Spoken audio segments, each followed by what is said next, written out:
Confession time, gamers, I like bugs. Other confession time, I try to make poison builds work in RPGs, and they almost never do. Many bosses in many RPGs are straight up immune to poison, or the trade-off on your damage is so high to inflict the poison that you might as well just drop the status effect and go for a heavier stick. But today, as we make the Kindred of Rot in Elden Ring, we have a secret weapon, sticky ropes. Through the power of nudity and rope blasting, we should be able to conquer Elden Ring, and hopefully do it pretty easily. Hey everybody, this video is sponsored by Squarespace. To watch these runs live, follow us on Twitch. We're playing Elden Ring and all sorts of games. Demon's Holes is actually going to be happening soon because it won a Patreon poll. This also won a Patreon poll. So if you would have rather seen crystal stuff used efficiently, you should have voted early and voted often. Tulok the Card Bearing has some nice stuff about an insect deck for Magic the Gathering, Commander specifically. Tulok the Barbarians, where we make D&D 5e homebrew, and Tulok Time is where I make whatever I want. Maybe it's a Marvel Rivals wishlist that's truly unhinged. Lots to plug. But now let's focus on a game with lots to bug.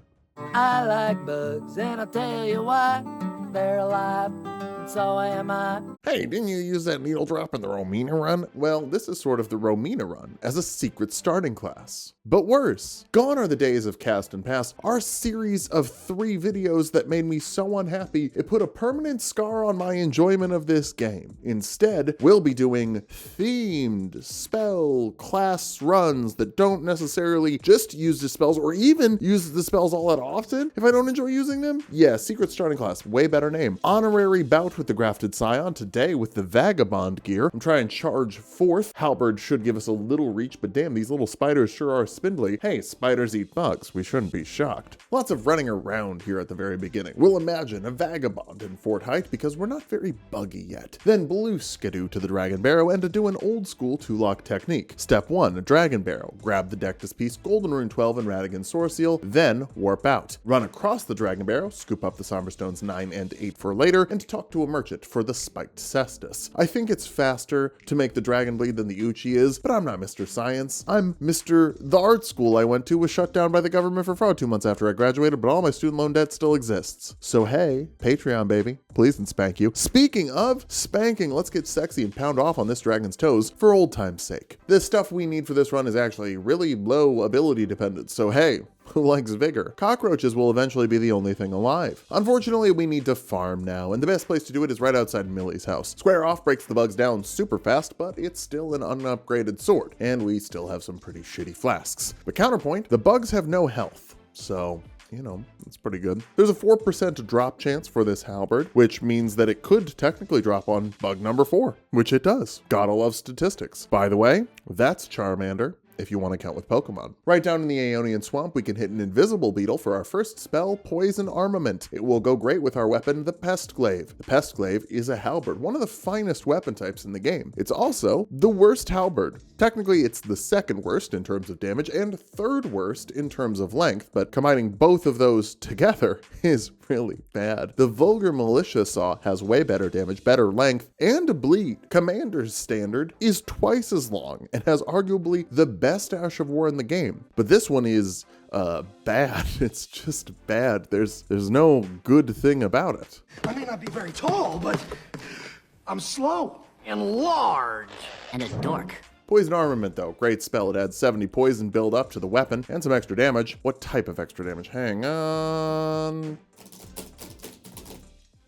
There's nothing here! But hey, 70 is more than the 60 that Poisonous Mist adds as an Ash of War, even though it also makes a Fart Cloud that applies 120 poison buildup per tick for 2 seconds, and could go on an infused weapon that has a poison affinity with well over 70 poison buildup innately with decent arcane, or bleed affinity to mix 2 status effects together. The spell is worse than the Ash of War. If you enjoy spells, I'm not paddling your bum or making you sit in the timeout chair. I'm just saying that this spell is worse than the Ash of War. There are spells later that I'll quite enjoy. This is the Phil plays the game and talks about the things he uses show. So if the things I use are bad, like the halberd, I'll mention that. Sometimes those things will be spells, because after over 2,000 hours in Elden Ring, I've found a lot of spells are kind of underwhelming. It's a pattern I've noticed, not a personal attack on your personality or values. We're so tied to affixing a morality to the things we consume, probably because in a capitalist society, our most available method of self-expression is consumption. But when I say that I hate make the Coca-Cola freestyle machines, it's because I don't want my Diet Coke to come out of the same nozzle as Diabetes Junior's Orange Cherry Mountain Dew explosion. There's no moral weight to me hating the freestyle monolith. I just don't like it because I think it's bad. I'm not a better person for liking canned soda over bottled soda, and you're not any worse if you love the tepid syrup separated taste of a plastic bottled soda. I'll say, ew, I don't like that. And that doesn't mean anything about you. It's not personal. If you're gonna cry and threaten to leave because I said the Stone Miner spell uses mana too fast and doesn't give enough damage to justify that, then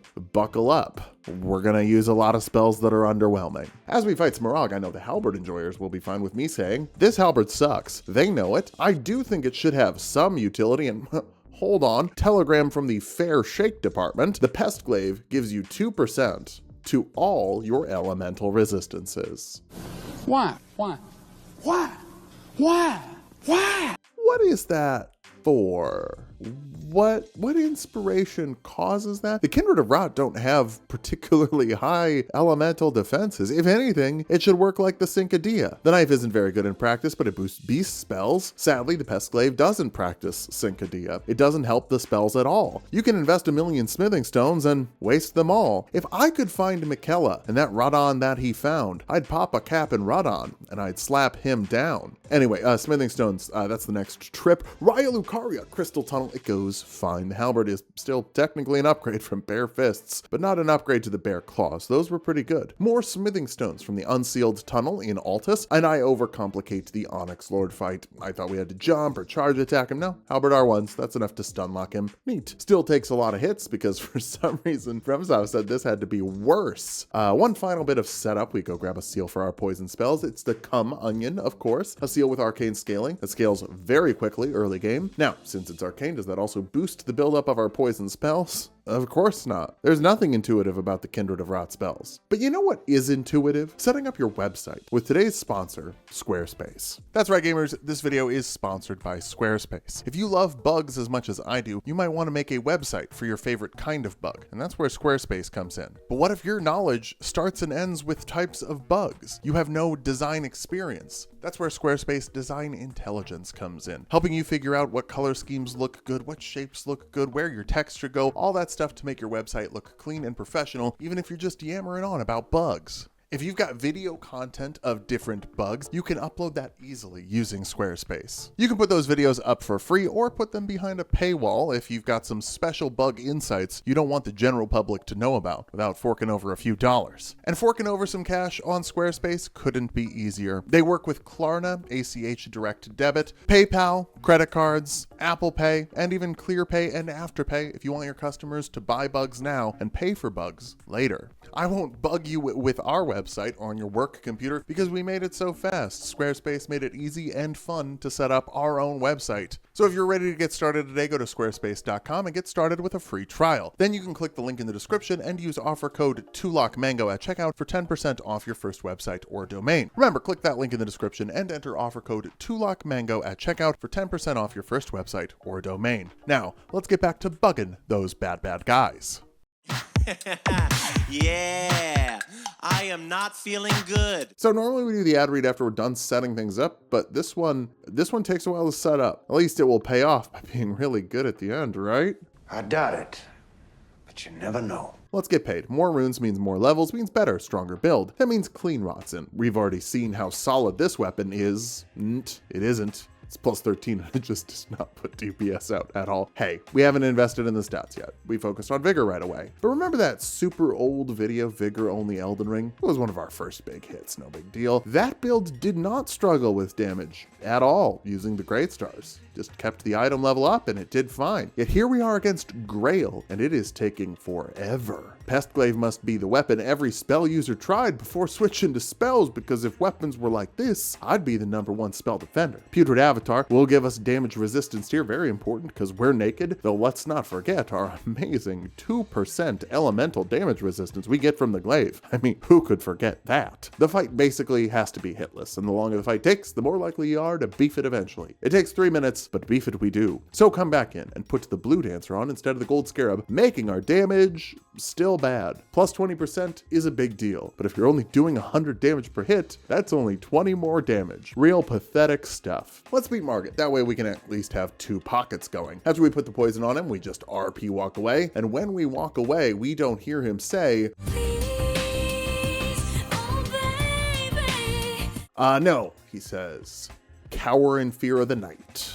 Utada, come on, that's a $100 question on Jeopardy. Or an answer on Jeopardy, sorry. Spirit Ash. Let's get a Spirit Ash to carry us. A little spider bro, just like the Romina run. We get to fight the Cemetery Shade for that, and he makes us bleed really, really fast, but at least we have the Kindred of Rot. Unlike the Romina run, this spider is terrible. That spider bro was aggressive. He was a monster who would snipe from a distance, apply poison buildup, and never let your stance pressure go away. This one dies really fast. That's it. On our Weeping Peninsula field trip, we get Poison Misspell by dropping a little Glintstone. If you find the teleporting scarabs annoying, Glintstone craps are great for them. All of the crappiness of this build hasn't mattered yet because we're still in the early game. At this level of Elden Ring skill, there aren't going to be very many early bosses that can cause problems, right?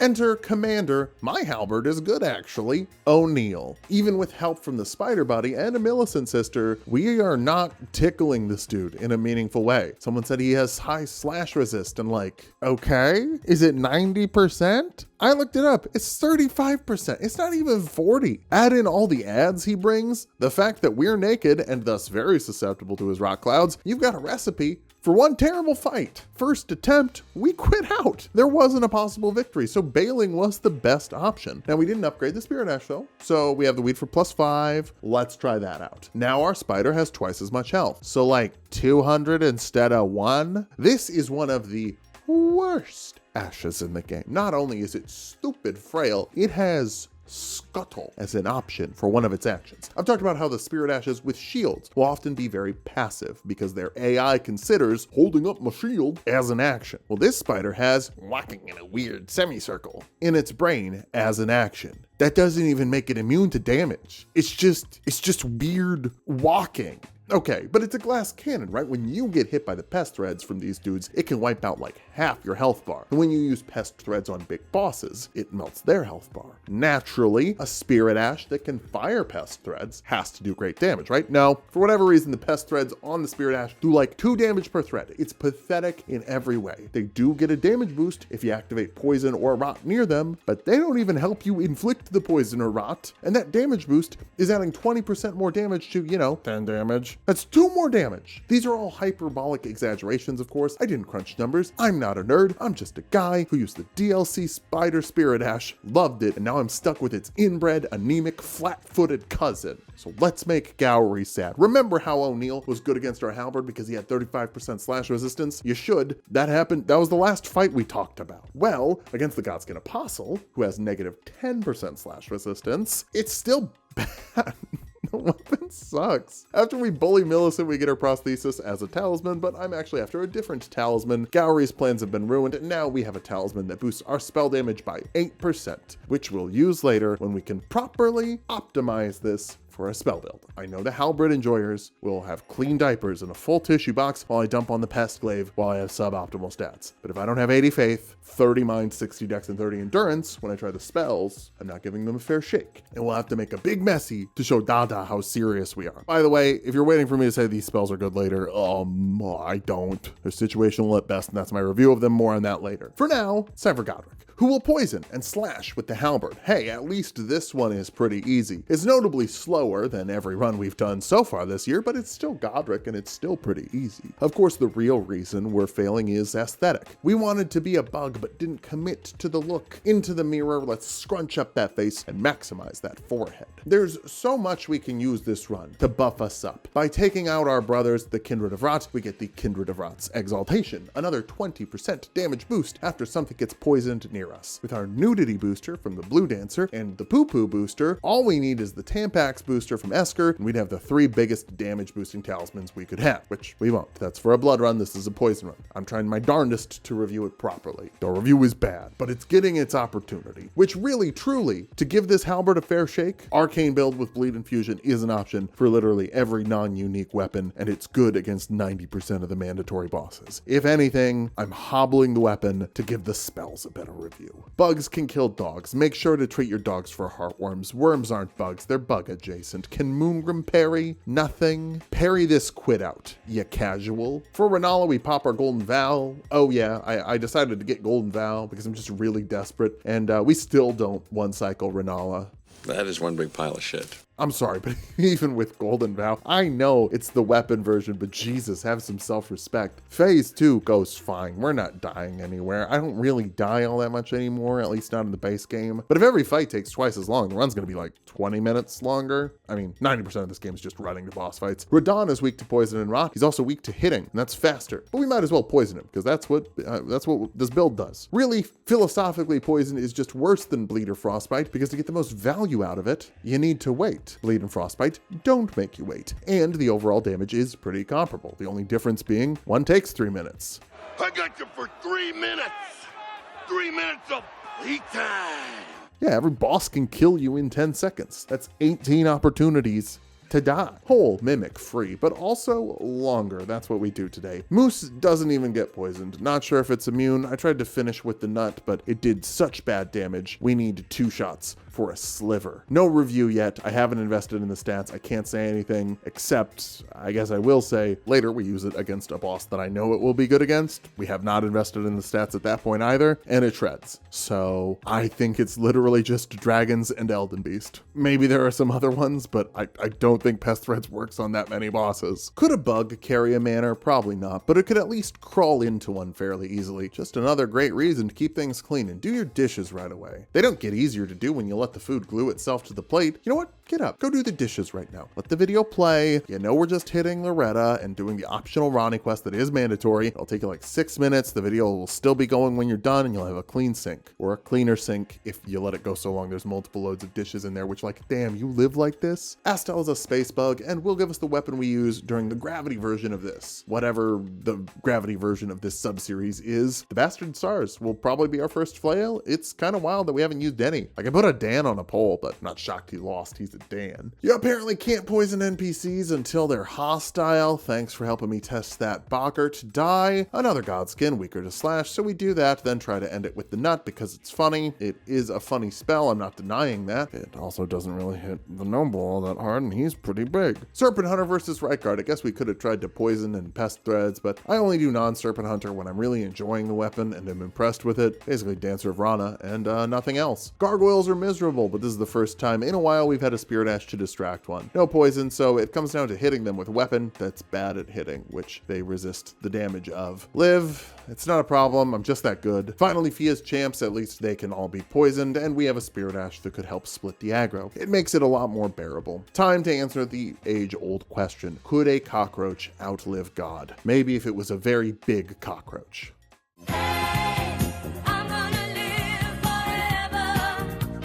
We give a little love to the Erdtree avatar because it's a free 50,000 runes, and God, this one needs all the help it can get. We also fight the Grave Wardens, and that goes bad. Come on, all the buffs in the world can't stop you from getting grabbed, I guess. That's a skill issue, but still, it's thoroughly disappointing we're not able to handle basic enemies well. Godfrey Shade is not a basic enemy. It's also immune to all status effects, so we just hit him with the halberd. And I guess Golden Vow too. We can at least do that. The weapon version is worse, but like, you know, it's still easy mode. Now I know Morgott is gonna get sick halfway through the fight, but I still want to poison him. Those extra ticks come out slow. It barely makes the fight go faster, which is sad considering how bad the halberd is. For Demlands, you know what really bugs me? That we haven't at least tried getting rid of Elnon by appealing to Donnie's ego. Like, just call him a cuck and say he's basically an Enlon puppet. It's true, and it would be effective because Donnie's really stupid and susceptible to flattery and goading. Wouldn't fix everything, it couldn't hurt. Make him do some infighting, it would at least slow them down a bit. We take a brief detour to make our spider bro better and get killed by the fire monk in the Alcor alcove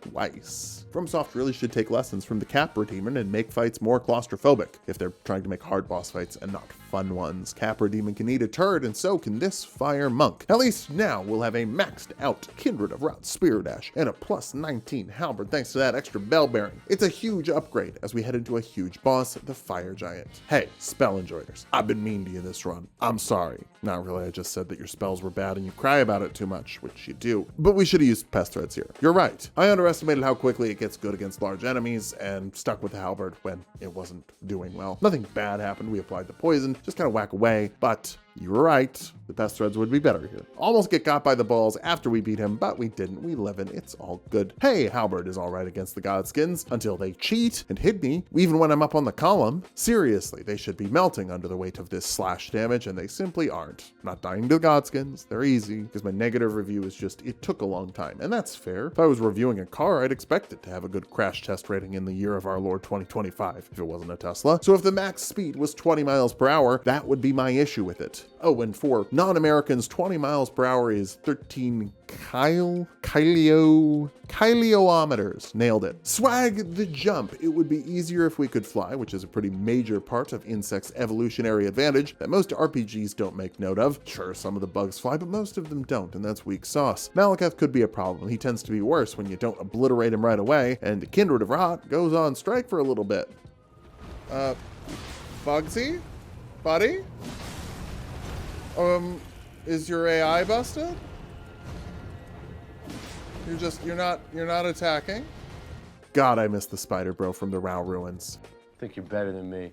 I am better than you. Hopefully the halberd is long enough to hit Gideon. We use poison mist. Hey, come on, how are you gonna say I'm not giving the spells a fair shake when we farted and Gideon off near his mouth? Big old Godfrey might seem like he crushes bugs, but no, he for sure just scoops it onto a piece of paper and lets it outside. Not because he respects life or whatever, he just doesn't see it as a fair fight. But shocking to no one, I'm pretty experienced with this fight, so we poison him, hit him with the jump attacks, exploit the big long stomps to put extra damage on. It's an easy win. Radahn would kill a bug with a hammer if Marika told him to. Hell, I'm pretty sure he'd smash his own head with a hammer if Marika told him to. But that hammer really messes us up. He can be poisoned, and Lord knows I'm trying to get it on him, but for whatever reason, he is one pissed off dude today. We have one red flask left and no blue flasks for the Elden Beast. But, spell enjoyers, this one's for you.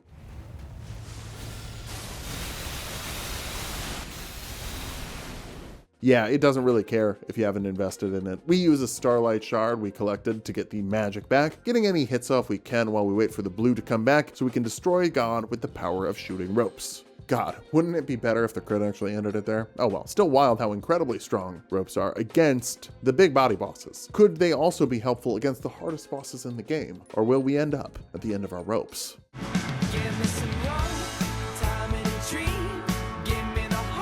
We don't rope Nile, simple reason. Twist small. Later, we'll do some testing and find out if it ain't a dragon or larger, the ropes just kind of suck. And that's even when we're properly invested. So it's just another dance between a bad halberd and the best halberd in the game. God, I miss the Commander's Standard. I wish I was still with you. Please, what can I do to get you back? We'll have to do another Nile run. Just everybody pretend you didn't see the last one, okay? Penguin Noble is neutral to our poison, but we are very weak to blood loss. I guess flying types are blood, or no, fire, right? Because of the blood flame. Well, it's time for Spider-Man to fight Mogius. It's Mogan time. He's gonna start Mogan all over the place. Halfway through, we try shooting ropes on him, and yeah, he's not big enough. Back to the stabbing. This dude's really miserable when you're naked. You bleed so fast when you got no robustiness, which can stun lock you into his attacks. When you're naked, the best defense is just rolling out of the way and not getting hit. So when you get slowed down or locked down, you can get really messed up. Second try win though. Vortex is big enough to get hit with the nut. I think it just scales so poorly that bosses are weak to it, or they aren't. Your stats don't really matter. But this dragon is really weak to it. Like really weak to it. It carves him up. I goofed against Plasty, didn't bring enough blue juice. Obviously nutting on the dragon is good here too. We get him to crash into the wall anyway, so it's totally fine. Though the halberd is so terrible that even though we get to hit him during the entire Omega laser, he's not dead and we still have to hit him after him. Halberds tend to be great against Loretta, but this one is built different. Worse. It's built worse. The bad defense is what catches us here, because she catches us with her slash and it combos us to death, except she dies to poison in the background. we take those. Going through the waterfall, we get a 20% damage boost from the Kindred of Rot. I'm not going to use it on anything, but it does happen. Then our brothers betray us and kill us before the Dragon Crest Great Shield. Ironically enough, that talisman would have kept us safe from that. It's kind of just RNG if the big spider decides to hit the scuttle button and fall off. Time to fight our mom. She isn't fully immune to poison, but with how fast we build it up, or rather how slow we build it up, she might as well be. We could intentionally get rotted in phase 2 to get the Kindred of Rot's exaltation, but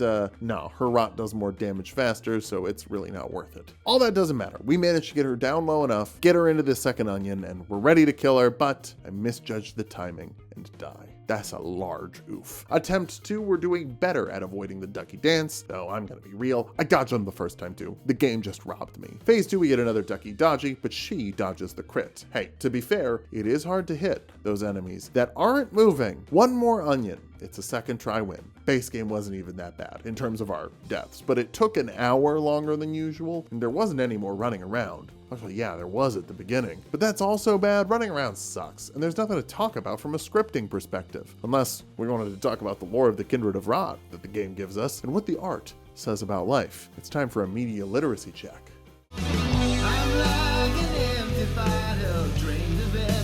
Okay, so that's not totally true. We do have a little lore. The blue dancer gave a blind swordsman a curved sword, and he told them to kick the rot god out of the world. They did that. Malenia was trained by that swordsman to keep the rot god out of her, and it mostly worked until it didn't. Also, just noticed there's another pun in the blue cloth set. Ahem.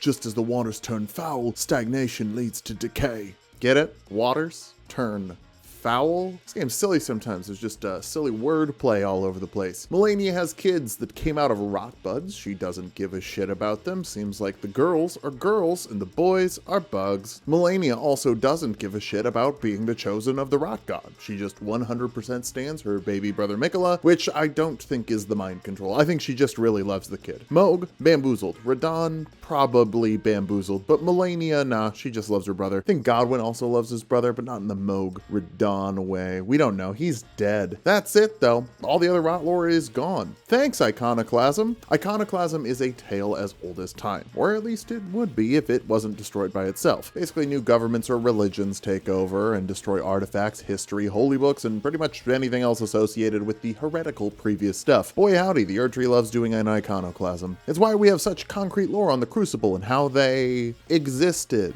and had something to do with the Erdtree, probably.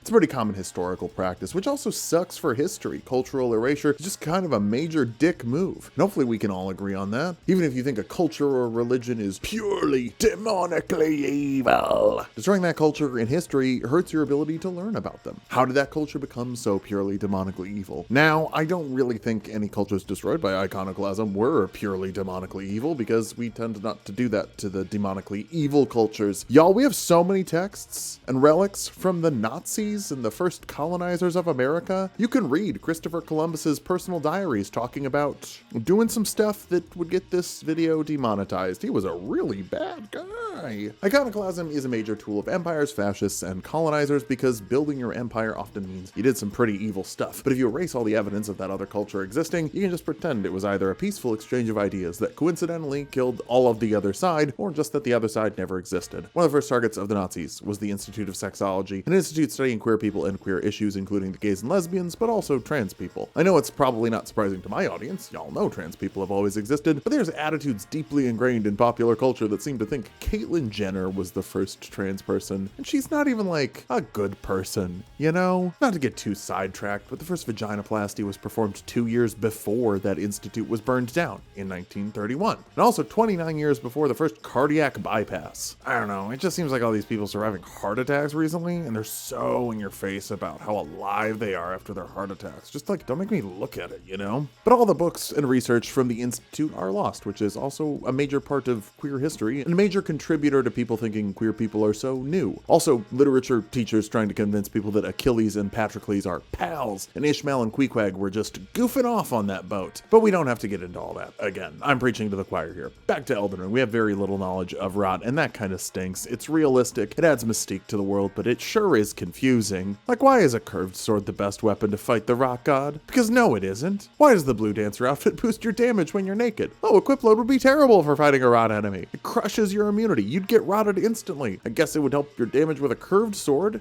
Except wait, the Blue Dancer set, armor set, is too heavy to use with the Blue Dancer charm. There are putrid avatars. Are they coming from the Halleck tree? That would make sense. There's 2 in the Halleck tree and 1 in the consecrated snowfield. They're also in Caelid. So is it just rot infecting the regular Erdtree avatars? There are things I would like to know, because history is neat, learning is neat, and it helps you learn how culture grows and evolves over time. So yeah, maybe be on the lookout for that.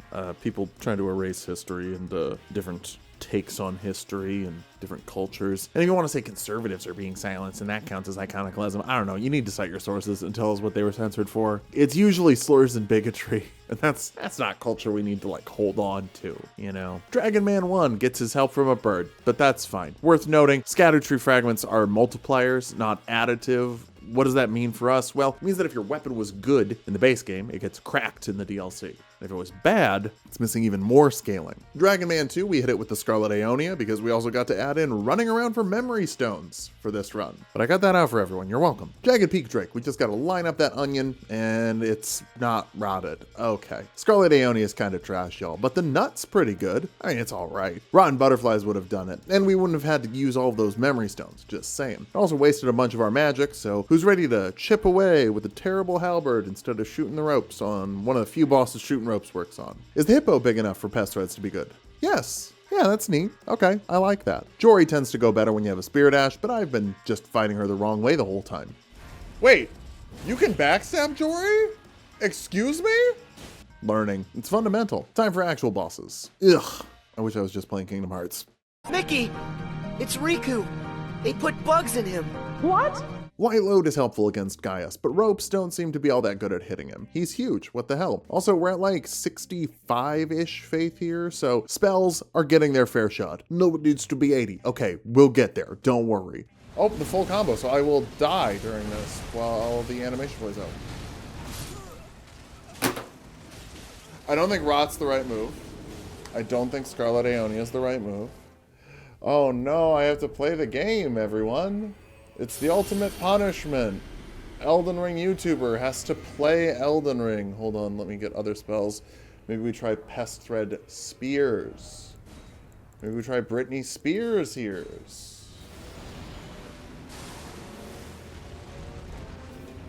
He makes himself invincible. Okay, so hey, bad place to show off the Pest Thread Spears. Sure, this isn't giving them a fair shake. You can only give spells a fair shake if you're using them against the most optimal bosses they can hit. So I guess we'll try and poison him with the glaive. Ugh. This is for sure one of the harder bosses of the DLC, but it's just ridiculous when you have to stay in the fight for so long. So many potential janky hitboxes to be janked by. This is just a build that kind of isn't good at anything and is bad at a lot of things. Our sloppy antics could get us through the base game, but everything is so heightened here in the Shadowlands. Eventually, we get the poison applied and can just play a little more cautiously for the win, but it takes a few attempts. Because of our order, Messmer is next, and he goes a little better. Not much. It's easy enough to get the poison off on him, but phase 2, we just get kind of juggled too much. Scarlet Aeonia continues to not apply rot, and then we get bodied. You have one job, Aeonia. Just do the one job. Our defenses are so bad we can get gobbled up in a single combo. So why is this so much worse than other recent Naked builds? Well, they all had something that made up for it. This has nothing. So here's the respec, spell enjoyers. 67 faith, not a fair shake. We're at 80 now. And more mind to cast spells. Not like too much, because cranking something to 80 means you have 20 fewer points to put in everything else. Pest Thread Spears works wonders against Romina. You were obviously right, spells are amazing, and I'm being a baby. Unless Romina was just an odd case where the spears work great and they kind of flop against other bosses, we'll see. Dancing Lion, we try to rot, but nope, doesn't work. At least not in the first time. Attempt 2, we do get it off, then fire off the Pest Thread Spears and do great again in this fight. Regular Pest Threads also do fine. Seems like Pest Thread Spears are just Pest Threads, but you can charge it, so it's slower. I didn't test regular Pest Threads against Romina to confirm that theory. I'm literally just using stuff to try and figure out if it's good in the moment. We swap in the butterflies, that's better at getting rot on Rennala, and Pest Threads do great here, even though she's small? Wait, are they good against everyone? No. I don't know why they were good against her. We'll use them against smaller bosses and they'll be bad again later. Sunflower Time, Pest Threads destroys it. We can crit it with our fist, then Rotten Butterflies it as it stands up, and then just nut. Holy shit, we're on a roll. Until Midra. Yeah, they don't work against Midra. None of the spells do. Butterflies can rot him before he smacks us, but he moves too fast to be hit by the pest threads. If you can't fire the spell, it ain't usable. Now, to be fair, to get our 80 faith, we had to cut our decks, and we don't have perfect casting time. It's not a fair shake. I don't know why I made you sound like Nixon. The halberd ends up being the tool here, with an unideal stat, simply because hitting a boss always kind of works, even when it kind of doesn't, which is continuing not to work because the halberd's so bad. There isn't anything consistent here. I don't think it's as bad as Egon, but it's probably close. At least this could clear the base game well enough. It's just really struggling in the DLC. Swapping to a spell focus worked great on bosses. The spells worked great against, but I don't think Midra likes casters. Maybe the real madness was terrible builds we've used along the way. It takes over 20 minutes to beat Midra. It's one of the worst runs we've ever had against him. Putrescent Knight, guess what? Spell works. Easy boss. First we do the Rot for a nice 20% damage boost, then we start blasting power. Why do the ropes work so well against this boss and Gaius? Well, Gaius can shut the projectiles off with his charge. And also we still died. We just died weird because of the frostbite. It's still an easy boss, it's just an easy boss that takes a few attempts, because it's kind of a hard boss. Anna actually is a problem for this build. That's gotta feel good for her. Anna run when, am I right? I'm pretty sure those things would be the longest claws in the game, and I'd imagine they make bosses' butts bleed faster than a hemorrhoid. It's probably a little bit alright. Meteor is a big dumb body. I'm guessing this will be one that's good for pest threads. Pretty good damage. The only problem is there's still no punish window. Let's see how this one does.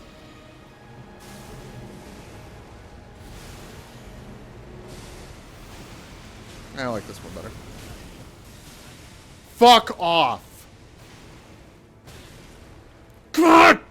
Okay, Phil might be a little grumpy, but we got it done. It's a first try win. Letting the gang kick our ass. That's neat. This build is also terrible against NPCs. I mean, it's bad against bosses, sure, but it's also bad against NPCs. I'm just trying to get butterflies off so I can run away and hopefully just stall them out. Attempt 2, we just halberd R1, which is pretty great against NPCs with good halberds. This one just tickles them and makes Dryleaf Dane seem like a fully cheeked up Chansey. We still win. It was just really slow.